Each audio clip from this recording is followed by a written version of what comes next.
Hi, welcome to another episode of Politics, Renewable Heating and Gas. I'm Ben and I run B Express Plumbing and Heating based in Northwest London. I'm gas safe registered, I'm working towards my MCS, and I'm a Which Trusted Trader, and with which I have won Trader of the Month. Hi, and I'm Stuart. I run H&H Gas Services based in Manchester. I'm also a gas safe registered engineer. Okay, Ben, let's get started.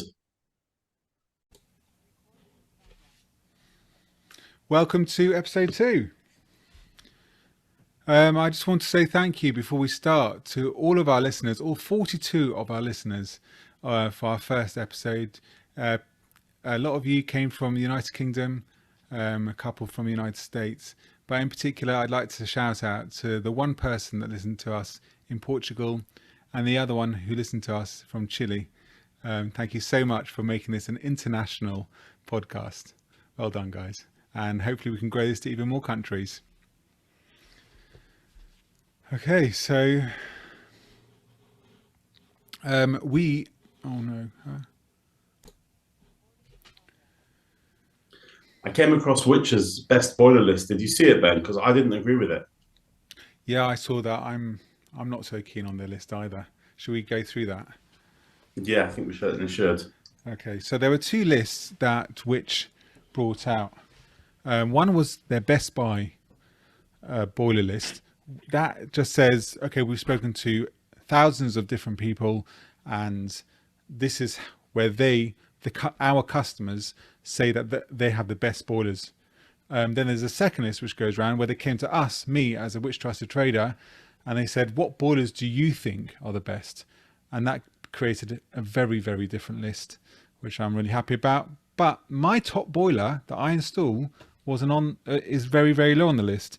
Where's your top boiler on the Mine's list? actually third on the list. If we're talking about the engineers list and not the consumer list, I agree a lot more with the engineers list than the consumer list. Yes, And but mine, which is a Baxi, comes on third on the list. Whereas yours, which is a Intergas, isn't it?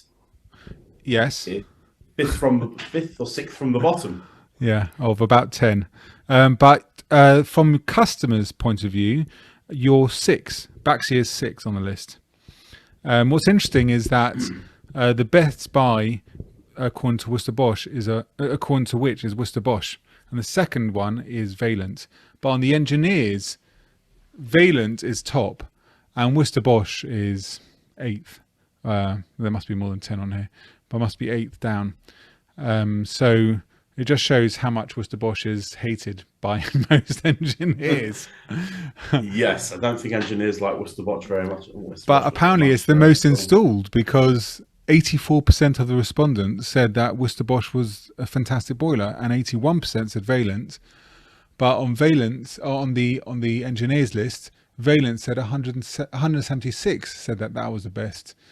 Worcester Bosch was 181, much further down.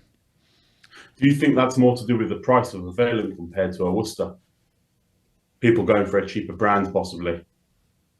Well, I've just done something silly because Vaillant is 176 top of the list of engineers. Worcester Bosch is 181 people voted it to like middle of the list. That's what I meant by 176 and 181. Sorry, say that again. I forgot what I was saying now. Cut it. Okay, this is not going well. We'll just have to cut it here. I'm just going to have to Yeah. remind myself. Yeah. Okay, carry on. Good. So, so why do you like Baxi? Why is Baxi number 3 of the engineers list?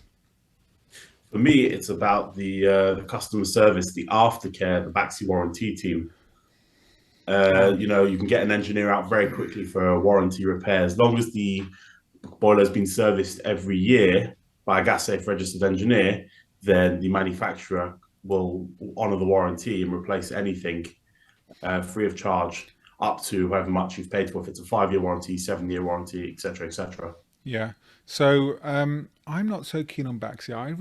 I've installed a few, and I just find that they're just not as sophisticated as the boiler that I like, which is Intergas. Now, Intergas did really, really badly on both lists, but not on my list. Intergas is top of my list, and I'll explain why I like Intergas. Intergas has a 12-year guarantee or warranty, as long as you do a service every year and you also put in their magnetic filter, which is priced about the same as a normal magnetic filter like an AD or one of these other manufacturers. So it's the same price I'm offering to my customer, but they get an extra 2 years on the boiler. The reason I like Intergas is the technical side, because there's only 4 moving components inside it, as opposed to every other boiler, which has more, therefore more things to break down. The heat exchanger is completely different. All the bits inside are completely different, and I really like it for that fact. And then also, I can, on their combi boiler, which we've explained before, means that it does heating and hot water all in one package. Their combi boiler can be reprogrammed, so I can tell it it's no longer a combi boiler, and you're only heating water, or you're only doing heating, which on a Vaillant or Worcester Bosch or Baxi you can't do. If you put in a combi boiler, it can do just heating, but it will also expect to be used for hot water. It's not been programmed out that it's not used for hot water. So maybe the comfort mode could be turned on accidentally on Vaillant, which would keep the boiler running, so that there's always some hot water inside it, but the boiler's never going to be used for hot water, so it's a bit of a waste as well. So I think that's why I like Intergas. Well, the Intergas on the old ones, like they used to have very large traps that would come out the bottom left of the boiler and would make them very, very hard to install in kitchens. Also, they don't look as nice as a Baxi. They're not a slimline. They're quite big, heavy boilers. And for installers, they're very, very difficult to get on the wall, especially if you're trying to install it by yourself, just because of the weight of it. Also, some of them used to hang on a bracket, which would have the expansion vessel in, which would be quite a fiddly install. I have not installed an Intergas for quite a few years now, so I'm not sure what the modern ones are like. Well, they brought out new models, like you say, but I actually don't like them. They're even heavier because they put the expansion vessel inside the boiler, and they haven't taken any weight out, because the main weight of an Intergas boiler is in the heat exchanger, and it's really heavy on the bigger boilers. The thing I most like about Intergas, and also I quite like about Alpha, which Alpha didn't do very well on the consumer side, and on the engineer's side, it's too higher up than Intergas. So the Intergas boiler can be used for what's called a PDHW system, where you have a hot water cylinder outside, priority domestic hot water. So whenever you use hot water, bam, the boiler goes full on, just to heat up that hot water as fast as it can. What this means is that the customer can have a smaller hot water cylinder and still supply unlimited hot water to all of their bathrooms. But then on the heating side, it can go low and slow and just gently send out that heat to the rest of the heating system. Meaning you can have lower temperatures on the heating, which is good for a condensing boiler, and it's just better. Alpha is also, which isn't very well rated by engineers or by consumers, is also another, in my mind, fantastic boiler. It modulates down to very low figures, and that's good, because that means that when it gets to temperature, when it's reached that 55-degree temperature or whatever it is that you set it at, it doesn't turn off. So the boiler doesn't become an on-off boiler, which a lot of boilers do. Instead, it just modulates along there, even when it's only a small amount of heat that's needed, which is why I like Intergas and Alpha.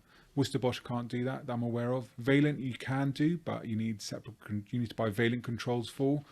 Intergas have their own. Intergas allow anyone controls that can plug into it, and also Alpha. So that's why I like those two. Yeah, on the engineers list, I'm not surprised Vicura came as last. Have you ever installed any Vicuras? When I started 15 years ago, yes, I installed a Vicura and have been trying to atone for that ever since. So, with Vicuras, most boilers have the flow and return on the left and right hand side of the boiler, whereas with the Vicura boilers, the left hand right hand flow, the flow and return is on the left hand side of the boiler, meaning altering existing pipework, which is traditionally left and right for the flow and return, can sometimes be quite a headache if it's in a tight space for engineers. So that's, I think, one of the reasons engineers would have rated it so low. Why do you think Worcester Bosch are the top of the consumer list?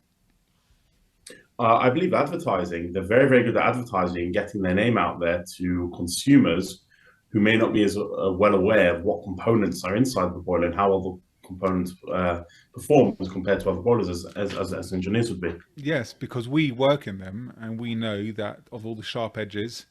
And, you know, if you ever see a heating engineer with no thumbs, you know they've worked on a Worcester Bosch. Oh, yes. So I do think Worcester Bosch and Vaillant, I think they have the best advertising on TV and on radio. Newspapers, sometimes you see their boilers. And the reason why I think it works so well is not just because it works two ways. The person that has the Worcester Bosch in their property feels good. Ah, look, I've got a quality product. Look, it says so on TV, right? And then when their neighbour knocks on the door and says, "Oh, my boiler's gone. What boiler would you who would you recommend?" You'd say, "Oh, I'd recommend this engineer who installed my Worcester Bosch, and I really like my Worcester Bosch because it's so quiet and because it does everything that I want it to do." And that is true. It is quiet, but so is Vaillant, and so is Intergas, and so is Alpha, and so is Viessmann. They're all quiet, so there's no extra benefit to have a Worcester Bosch. And Vaillant, I do use Vaillant's which is very high up the list, is second, and is top of the installer list. And I really like Vaillant in particular situations. So they make a boiler where instead of the flue coming off the top of the boiler, it comes out the back of the boiler. And by it coming out of the back of the boiler, you can actually save space inside a kitchen cupboard by sticking the flue out the back instead of the top. So there are situations where I'm very cramped on space in a customer's house, and a Vaillant is the only way to go. A Vaillant Ecotech Pure. Just going back to known faults on the Worcester Bosch, for example, on the Worcester Green Stars, the old flow turbine adapters were notorious for getting brittle and leaking, and then there would leak onto electric components directly below that. I believe it was the diverter motor. And what did Worcester do? It was a known fault. Rather than replacing the part with something more durable, they put out a rubber boot that would fit on the motor. Yeah. So then when it did leak, it just wouldn't blow the electrics and the fuse of the boiler as well, rather than actually solving what was an actual design issue. Vaillant had a similar they had a sensor which was low down. That sensor told the pump if it was working. It recognized a flow going around the pipes when the pump was working. But because it was low down, a lot of dirt gathered right there. And so they created a kit, the F75 kit, I think it's called in the industry. At least that's what I call it. And that that's for the F75 boiler fault. Yeah, on Vaillant, yeah. Well done. And so it takes it from low down and puts it up higher. It still gets blocked up on a really blocked up system, but that's what they've done. And who was it that used to have those rubber hoses? The rubber hoses. No, you're talking about the Viessmann, the Viessmann boilers, the Vitadens? No. I think it was a Vaillant they used to have. Yeah, they were definitely Vaillant. That because part of the F75 kit is not just a sensor; it's also the new pipework because they're changing the pipework from the old rubber. Anyway, because the rubber would get absolutely blocked up. Yeah, that's enough of us talking about those boilers. Okay, what other boilers have we got? We've got Glowworm. So, have you ever installed Glowworm? No, I have not. I have. Okay, so Glowworm was bought out by Vaillant, and Glowworm is not my favourite boiler, and I don't really install it at all ever anymore. Glowworm, I think, are not fantastic at one thing. They have a scheme for installers that if you install a set amount of boilers, you get points towards a holiday. And therefore installers really want to install these boilers so they get a free holiday to Florida or somewhere hot and sunny or Greece or somewhere. The problem with that is I'm trying to install boilers where we can have low flow temperatures, meaning that we're releasing less carbon monoxide into the atmosphere. But Glowworm don't care about that. Glowworm want to jet people on aeroplanes far away. That is their reward. So they put in boilers which haven't been installed fully the way that they should do. I think we should do an episode on part L of the building regs because that really goes into what should be done on an installation. But Glowworm don't care about that. They just care how many can you install. Viessmann, have you ever installed a Viessmann? I've never installed a Viessmann. No, I've never installed them. So Viessmann's interesting because they're supposed to be fantastic. They're supposed to be really, really good.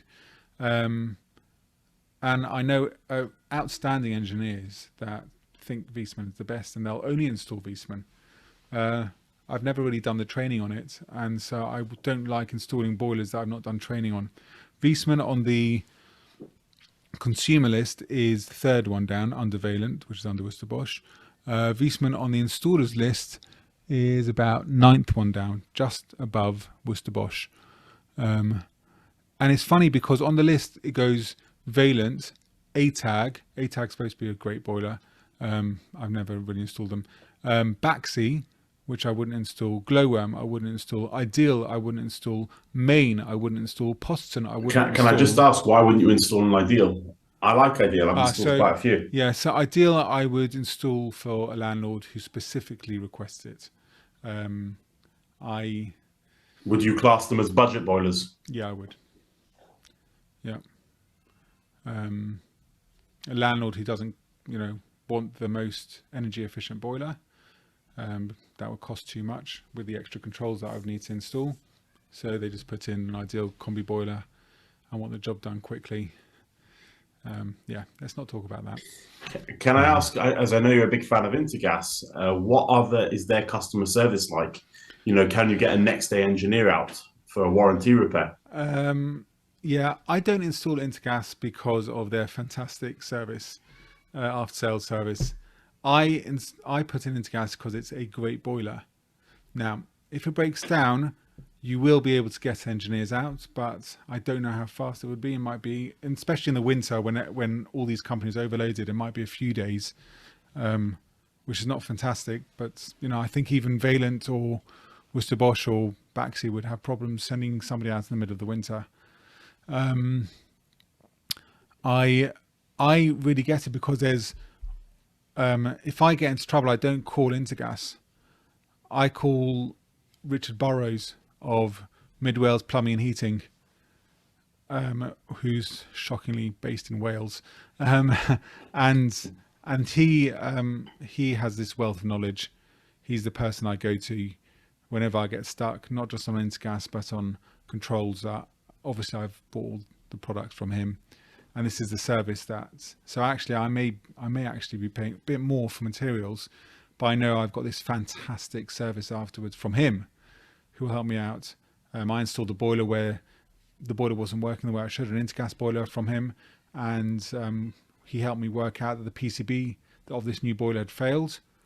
So he helped me again. I made the phone calls, but he advised me what part I needed, and how to go about calling the engineer to come out. So they came out very quickly at that time. So that's not why you buy a boiler, but people buy a boiler, an Intergas boiler, because I recommend it. It does come with a 12-year guarantee, and if Intergas play funny games, they've got me to stand up and push on their behalf. And I think that's one of the services that I offer, is being on the customer's side.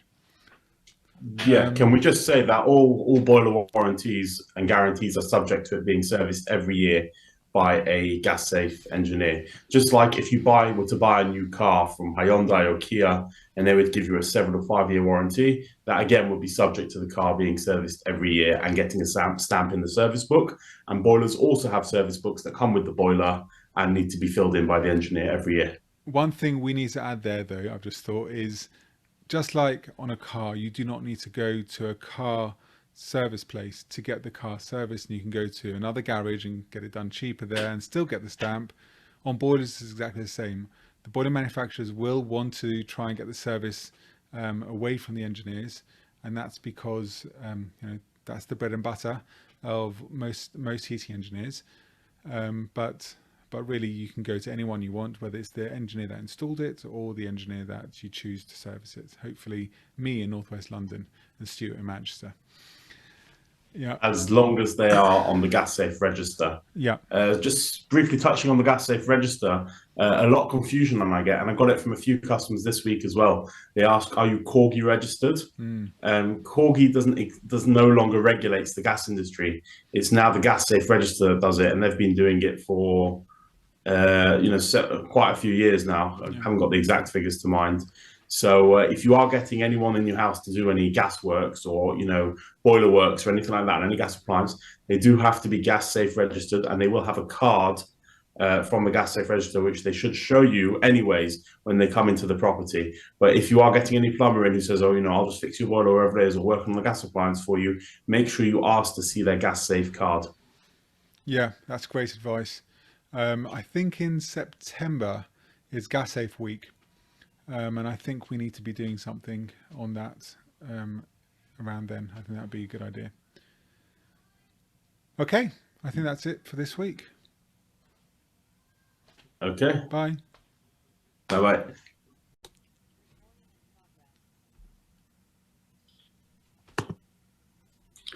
And that's all from us.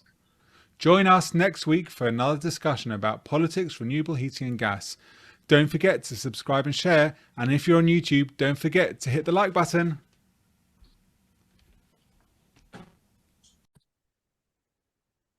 Just by the way, last week on the last episode, I made a mistake when we were talking about the fact that hydrogen was being cancelled. I said that Greg Hands was the one who announced it. But no, he used to be the energy minister. Now it's Grant Shapps. Grant was the one who announced that hydrogen was being taken out. And I still think that's fantastic news. And hopefully we'll have somebody on in 1 or 2 episodes' time who will disagree with me and explain why he thinks it's bad that hydrogen is not on the list. I also want to mention some other podcasts that I've been listening to that I think you listeners may also be interested in. So there's a guy called Nathan Gambling. He is a real... he knows everything there is to know about the renewable markets and about everything that's low carbon. So if you search on your podcast for a podcast called Beta Talk, Beta, B-E-T-A, Talk, all one word, it's the Beta Talk Renewable Energy and Low Carbon podcast. And he has some really, really interesting, maybe more aimed at installers and plumbers, but also for homeowners. And if you work within the low carbon world, maybe in government or in a company such as Octopus Energy or any of the others, then you will see something on there that you will like. So definitely look for that. I think that really is it. What do you think? Oh yeah. Yeah, I think so. One thing I think we should mention, which is very terrible I didn't, is if you have any comments that you'd like to give to us to make this a better podcast. So I know on Apple Podcasts you can leave comments, which we look at, or I do. And if you go to the website, which is politicsrenewableheatingandgas.buzzsprout.com, then you'll find some other ways to contact us on there. So thank you so much for listening again, and see you next week.